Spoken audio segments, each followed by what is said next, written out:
So I'm recording this a few days after the boss ranking video, and I found out my microphone has a slider on the bottom, so I can adjust the output. So I've been adjusting audio output for like a year and a half now for just no reason, and I think I sound different. I don't know if I do. Just let me know in the comments. What was I talking about? Oh yeah. Anyways, hi, welcome to the Lost Soul Aside review video. Kind of. We're gonna be talking about it. I don't know what I'm gonna call it yet. I thought it'd be funny to call it Cat Yaps, but uh, or I'm just like, I don't know. Be warned. There will be spoilers. I'm gonna try my best to avoid said spoilers. And also, I am a very, very, very casual gamer, so I'm not gonna like nitpick this and throw it into the ground. I am very biased because of the source material, which we'll talk about that right now. So this was made by one dude. This one guy made this game, and he was a huge fan of Devil May Cry and Final Fantasy 15. And I want to say this was made, or it was in development for about, I think it's 10 years. But I'm definitely not. I wasn't on that train for that long. I got on this train about maybe 2, 3 years ago, just about. I just heard about it and I was like, oh, it's like actually like making progress. That's so cool. And then I think it's under the China Hero project from Sony. I think Sony picked it up. That's what happened. It's on Steam and Xbox, and I don't know if it's on Xbox. I know it's on Steam and PlayStation for sure. It's like about $60 to play this game. So if you guys want to play it, feel free to. The footage you'll see on screen is just my favorite section. You'll find out about me a lot when we start making more videos together. Is that I'm a slut for straight snow environments. Snow is like my favorite condition to be in any video game. I don't know. It just my brain the right way. Discussing the game, we'll talk about the goods and the bads. Starting with the goods. Soundtrack, complete banger. I don't know who the woman's name is who escapes me. The one who does Zana's theme, and she does apparently a lot of other vocals for the game, I believe, as well. Beautiful, beautiful voice. And the soundtrack is really, really good. I listen to it at work. I listen to it on my off time. That's what I started doing that more often. You'll see as when the new game comes out. Like I think I'm gonna play Silk Song after this. I think I'm gonna just start listening to the soundtrack like on my off time of the game I'm listening to, so it just runs through my head. I do it with every game I play. I did it for Kingdom Hearts as well when I first played that. It's super great. So that's how I determine if a soundtrack is good. That is just if I can vividly remember where I've heard it, or if I can recognize the music. I think it's a good soundtrack. It bedded in my head very well, and there were some really good guitar riff metal tracks in this soundtrack as well. I love that for them. Definitely combat, which will also slightly slip into the bad stuff while talking about combat. So combat is good. It's fast and fluid. I had a lot of fun with the combat. I'm not a huge combo guy, but I saw a bunch of like Twitter posts and YouTube like videos of like people doing like you guys know what I'm talking about. It's like the Devil May Cry like 6 minute like combo where I throw you into the air with a motorcycle and smack you with a gauntlet. So same thing here. There was a lot of really cool combos for this game, and I definitely want to sit down and eventually just learn a couple just to look flashy while I beat the hell out of people. Which now slipping into the bad, uh, two complaints. One, I love that we can swap weapons mid combat. I think it's really cool. The way they did it was pretty cool. But can you not just move it to the D-pad so that I can swap weapons like I did in Final Fantasy 15 a lot quicker than slow down my game and let me rotate weapons? Like, that's the only thing. That's the only thing. That's the only thing. I swear to God, it's fine. And then also, the game was really easy. Everyone on Twitter is right. The game was pretty easy. There's like two bosses. If you saw the boss rank video before watching this, there are two bosses I genuinely had issues with, and that was like the only time I had issues in this game.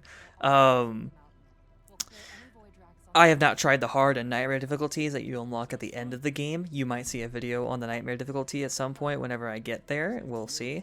But I was able to mostly spam dodge, and block every now and then. Perfect blocks for something I think I did more consistently than perfect dodges. But I was able to face tank a lot of the stuff they throw at me in this game. Like, it was pretty bad. And then the final boss took me like 4 minutes to complete, which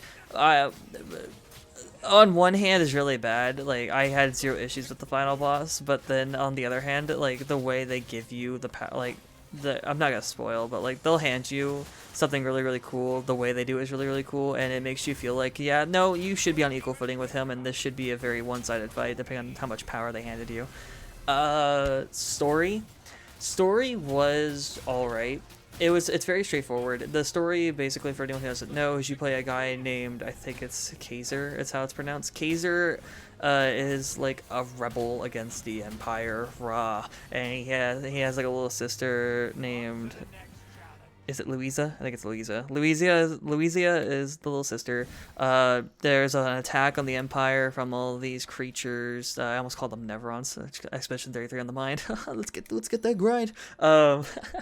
Okay, there's an attack. She falls into a coma because these creatures steal souls apparently, and you need to go collect 5 like soul fragments to unlock all the souls and free everyone who's in like the eternal slumber. Essentially, that is the entire game. You're accompanied by this the Voidrex, that's what it is. Okay, Voidrex. They're called Voidrexes. It's a Voidrex named Arena, who, by the way, whoever wrote the script for Arena and Kaiser did such an amazing job. That was so much fun hearing them bicker at each other. Arena's little one-liners are super funny. But that is the story. It's very basic, very straightforward. I had zero issues with it. Some praise I'll give the stories though. When they did expo dumps, it didn't feel super long. I didn't skip any cutscenes. I didn't skip any dialogue. I did talk to literally every NPC I came across. Little spoil. There's really a spoiler. There's an NPC that like you can go talk to buy weapons and trinkets from, and like he's like, I'm not an emperor, I'm not a guard for the emperor, I just like stole this guy's armor, do you want to buy some stuff? And you're like, well, duh, yeah, I want to buy some stuff from you, yeah, give me your legit wares, right? Super great. I hate children. That little kid in the beginning, just when he got sucker punched, I think it's probably it was sucker punch or kicked, I don't know, he just flew across my screen, and I don't think I have died laughing harder in my life, because it's very rare that I'll see like a child get owned in a game.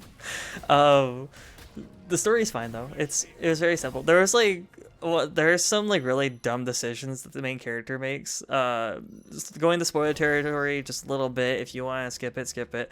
But Kaiser hands the Emperor all 5 soul fragments, and then the Emperor turns into his demon for the boss fight, and he's like, "Oh my God, what have I done?" And I'm like, in real time, I think I was on a voice call with my friend. I was like, "No, really? You handed this Emperor, this guy who was definitely evil the whole game, literally all of the ingredients to turn into this big bad, and what did you think was gonna happen?" Super great. And there's also times like the writing will call out like the people, like to call out the writers for I think it's going through the Masters like arc, so it's like Squall, Torch, and Master Neverwind, and they're all like, you beat him in the boss fight, and they're like, "Oh my God, what happened to me?" And then Arena's like, "Do we have to do this every single time?" And we're like, "No, that's fair." So and then you're just like, "Hey, so go to the shrine, and they'll explain to you what happened." Super great, super awesome. But yeah, I think that's kind of it. I think like that's just really it for the game. Gameplay wise is literally just the hack and slash part. Like that's literally all this game is. It is a straight hack and slash, kind of a platformer every now and then. I ran into like one bug, which you'll probably see on screen here in a second, where there's a section where you can use the scythe to grapple and like hook shot, which is probably my favorite. The scythe is hands down my favorite weapon in the game, by the way. Low-key, scythe's great. But you're just hooking across like the cliffs. But I think one of the ropes got stuck to my character, so I kept trying to angle my camera towards the hook that definitely wasn't on screen anymore. And I went into a combat encounter and it was still on me. I was like, I can't move my camera. So like, I was just freaking out. I guess the only bug I ran into, my game never crashed. I had a frame rate drop every now and then, but it wasn't awful. The game ran pretty smooth for the most part. The game's very pretty too, by the way. There's like an open world area that's really pretty. It's all grassy plains, and there's like an optional boss you kind of poke at if you really want to. Puzzles.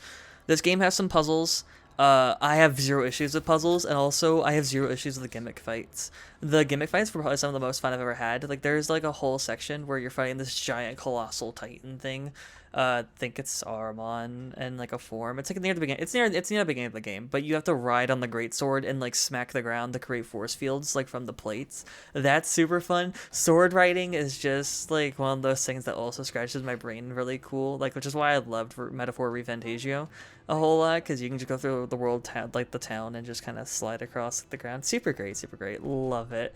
um So I looked on Twitter before this video, and I was just looking at reviews and stuff, and everyone's like, oh my god, this game's so bad. I need to preface, well, I think I should, you're also probably gonna hear like this disclaimer in like the beginning of the video as well, if I add in like a little thing, but this is not a Final Fantasy game. This was a passion project for like by a guy. This is not some high quality level stuff. Don't expect like the next like big thing. I think a lot of people came in with the expectations of like Final Fantasy 15 and stuff from what they saw. And I understand like the 2021 trailer, I think, and the 2025 trailer are very, very different and whatnot, but like at the same time, you're it's not bad. I paid $60 for it. I think it was worth it, especially because I'm definitely gonna be replaying this to do the boss rush and like stuff for the end of the game. And God, I hope, and I'm hoping when I go back in, and you guys will get a video on this when it happens, but when I do the nightmare difficulty, I am praying it is like my Kingdom Hearts 3 critical run experience, because do you guys remember when people were like complaining on Kingdom Hearts 3? They were like, oh my god, it's so easy, and then critical mode came out and everyone was like, whoa, okay, hold on. It's super great. Yeah, there's tons of replay value. The game's really fun. It is a solid, nice 7 out of 10 for me. I would play it again. I would recommend it to people as well. The game took about maybe 15-ish hours to beat, 15 to 18 hours, give or take. It wasn't very long, and also I don't think I went and grabbed every single trinket, but I got majority of them, and I did majority of the puzzles. And yeah, that's kind of it. If you guys do enjoy this video, please let me know. And if you guys have any different ending opinions, put them in the comments below. Or if you have any questions, I'll happily answer them. Other than that, yeah, you'll have a lovely rest of your day, and I will see all of you at the next one. Peace.